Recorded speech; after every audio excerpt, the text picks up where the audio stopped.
গুরুত্ব দেই, কিন্তু জামাত প্রসঙ্গটি আমাদের বৈঠকে এখনো পর্যন্ত আলোচনার বিষয়বস্তু হিসেবে আসেনি।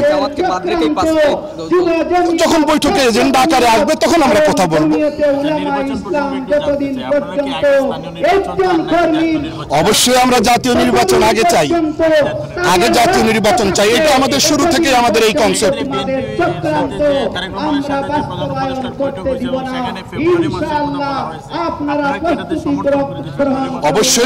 অবশ্যই হ্যাঁ, দেশবাসীর শঙ্কা দূর হয়ে গেছে।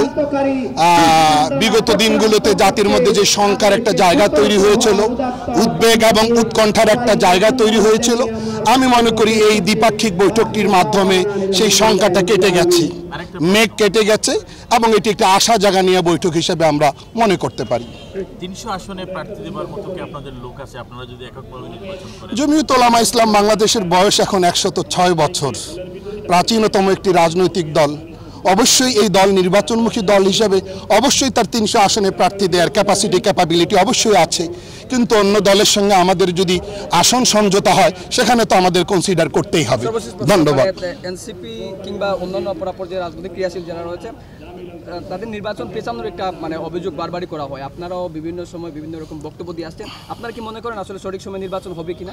না, আমরা আশাবাদী, যথেষ্ট আশাবাদী যে ঘোষিত সময়সীমার মধ্যেই দেশের মানুষ একটি বহুল কাঙ্ক্ষিত নির্বাচন দেখতে পাবে। আমরা আশাবাদী, এবং এর চেয়ে বেশি বিলম্বিত হওয়া এটা দেশবাসীর জন্য মোটেও কল্যাণকর হবে না।